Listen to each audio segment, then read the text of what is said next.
Hi అండి, welcome to people media news. అందరు బాగున్నారా? హ్యాపీ న్యూ ఇయర్ అడ్వాన్స్ అండి. 2024 కి బాగా చెప్పబోతున్నాం. ఎన్నో అనుభూతులు మిగిలించుంటాయి మీకు 2024 అనేది. మీ జీవితాల్లో, మా జీవితాల్లో, అందరి జీవితాల్లో 2025 అనేది ఒక మంచి ఇయర్ గా రావాలని నా ఉద్దేశం. 24 కూడా మీ మధురానుభూతులను ఎన్నో స్మరిస్తూ మనం సినిమాల గురించి మాట్లాడుకున్నట్టయితే అండి, 2024లో అతి తక్కువ హిట్లు ఉన్నాయి, సూపర్ హిట్లు ఉన్నాయి, యావరేజ్లు ఉన్నాయి, మంచి కలెక్షన్ సినిమాలు ఉన్నాయి. 4 సినిమాల గురించి మాట్లాడుకుందాం. ఆ 4 సినిమాలు ఏంటి అంటే యాక్షన్ పరంగా కానీ, కలెక్షన్ పరంగా కానీ జనాలు ఎక్కువ చూసిన సినిమాలుగా గడిచిన ఈ 24లో ఏ సినిమా అంటే నాకు తెలిసిన వరకు ఒక 4 మూవీస్ ఉన్నాయండి. ఆ 4 మూవీస్ లో ఎవరి యాక్టింగ్ బెస్ట్ అనేది మీరు కింద కామెంట్స్ లో పెట్టండి ప్లీజ్. నాకు ఎవరు నచ్చారో నేను వీడియో లాస్ట్ లో చెప్తాను. ఫస్ట్ పుష్ప 2తో అల్లు అర్జున్ మానియా ఇండియా మొత్తం కాదు, ఇంటర్నేషనల్ లో ఆగిపోయింది, తగ్గేదేలా అన్నట్టు. ఇప్పటికి కూడా హిందీలో ఒక బేబీ జాన్ అనే మూవీ రిలీజ్ అయినా కూడా పుష్ప 2 మూవీ కలెక్షన్స్ ఆ రోజు 21 డే రోజు వచ్చిన కలెక్షన్స్ కన్నా బేబీ జాన్ 1 డే కలెక్షన్స్ తక్కువ. అంటే హిందీలో ఏ రేంజ్ లో పుష్ప 2 వెళ్ళిందో మీరు అర్థం చేసుకోవచ్చు. పుష్ప 2 మూవీ ఇంత పబ్లిసిటీ రావడానికి కారణం ఏకైక అతను అల్లు అర్జున్ గారే. సినిమా కూడా మొత్తం అతనే ఉన్నారు. మొత్తం యాక్షన్ గానీ, డాన్సెస్ గానీ మొత్తం కట్టడి చేసి పడేసినారు సినిమాని. లాస్ట్ క్లైమాక్స్ లో అయితే అద్భుతంగా సుకుమార్ గారు డైరెక్షన్ చేయబడింది. పుష్ప 2లో అల్లు అర్జున్ నటన మీకు ఎలా నచ్చింది కామెంట్స్ లో చెప్పండి. ఈ year best award Allu Arjun గారికి వస్తుందా యాక్టింగ్ లో? బెస్ట్ హీరో అవార్డు గానీ, బెస్ట్ నటన అవార్డు గానీ, మళ్ళీ నేషనల్ అవార్డు ఆయనకు వస్తుందా కామెంట్ లో పెట్టండి. ఇంకా నెక్స్ట్ మనం మాట్లాడుకునేది దేవరా మూవీ. ఎన్టీఆర్ గారికి ఈ ఇయర్ బిగ్ బ్లాక్ బస్టర్ ఇచ్చిన మూవీ దేవరాలో ఒక డైలాగ్ ఉంది, మీరు దేవుడి భయం పోవాలి అంటే ఆ దేవుడి కథ వినాలి, భయం కలగాలి అంటే దేవర కథ వినాలని ఒక డైలాగ్ ప్రకాష్ రాజ్ గారు చెప్తారు. ఆ డైలాగే నిజంగా దేవరా క్యారెక్టర్ లో ఎన్టీఆర్ గారు అద్భుతంగా నటించారు, జీవించేశారు. దేవరా పార్ట్ 2 కోసం కూడా చాలా మంది వెయిట్ చేస్తున్నట్టున్నారు. అంటే ఒక్కొక్క హీరోకి ఒక మైల్ రాయి మాదిరి పుష్ప 2 అల్లు అర్జున్ గారికి ఎలా మైల్ రాయో, దేవరా అనేది ఎన్టీఆర్ గారికి కూడా ఆ గెటప్ లో, ఆ ఎర్ర సముద్రం దగ్గర ఆయన చేసే ఫైట్స్, తిమింగలంతో ఆయన చేసే ఫైట్ అవన్నీ అద్భుతంగా ఉన్నాయి. కాబట్టి ఎన్టీఆర్ గారి నటన. ఇంకొకటి ఆయుధ పూజ సాంగ్, ఇయర్ బెస్ట్ సాంగ్. ఎక్కడైనా జాతర జరిగినా, ఎక్కడ జరిగినా ఆ సాంగ్ అనేది ఇప్పుడు హైలైట్ అయింది. ఆయుధ పూజ సాంగ్ లో ఎన్టీఆర్ గారు డాన్స్, ఆ మానియా పెళ్లిళ్ళలో కూడా అందరు వేస్తున్నారు. మన రాజమౌళి గారు కూడా అది కిరణానికి వాళ్ళ అబ్బాయి పెళ్లిలో కూడా డాన్స్ చేశారు రాజమౌళి గారు, మీరు చూసే ఉంటారు. అంటే ఆయుధ పూజ సాంగ్ అంత హిట్ అయింది.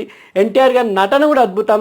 మీకు ఈ దేవరా సినిమాలో ఎన్టీఆర్ గారి నటన అద్భుతం. ఈ ఇయర్ ఆయనే బెస్ట్ నటన అవార్డు, బెస్ట్ యాక్టర్ అవార్డు అంటే కింద కామెంట్ చేయండి.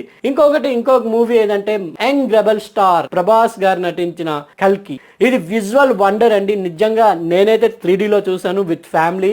3D ఎక్స్పీరియన్స్ అయితే నా లైఫ్ లో నేను ఇంతవరకు 3D మూవీ చూడలేదు. ఇదే ఫస్ట్ మూవీ.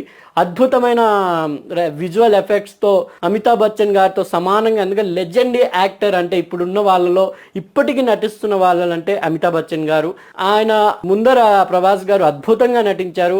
ఫస్ట్ హాఫ్ మొత్తం కామెడీగా చేసిన, సెకండ్ హాఫ్ లో ప్రభాస్ గారి యాక్టింగ్, మన నాగ్ అశ్విన్ గారి టేకింగ్ అద్భుతంగా ఉంది. సినిమా కల్కి ఎవరైనా మిస్ అయితే చూడండి.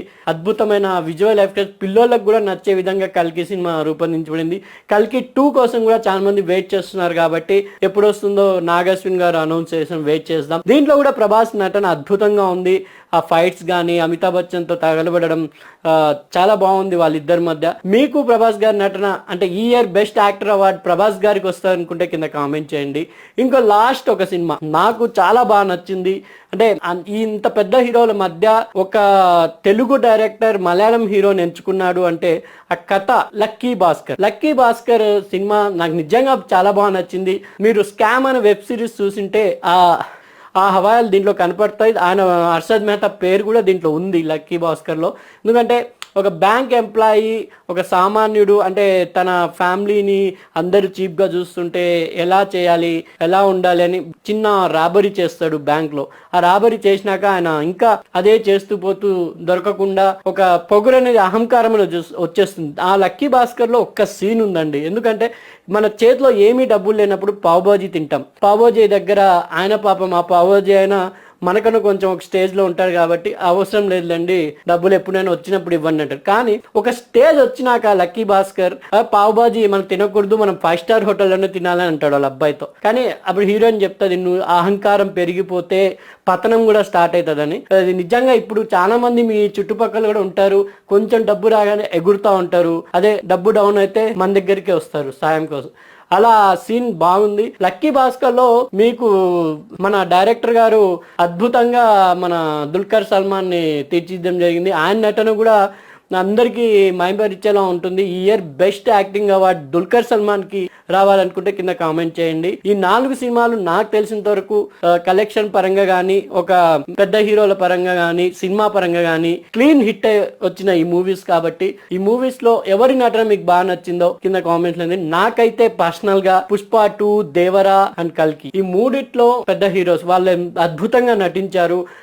వాళ్ళ నటనకు మనం పేరు పెట్టేయలేదు. కానీ నాకు దుల్కర్ సల్మాన్ యాక్టింగ్ అయితే లక్కీ భాస్కర్ అద్భుతంగా అనిపించింది. వీళ్ళ నలుగురికి ఎవరికి అవార్డు రావాలో మీరు కామెంట్ చేయండి.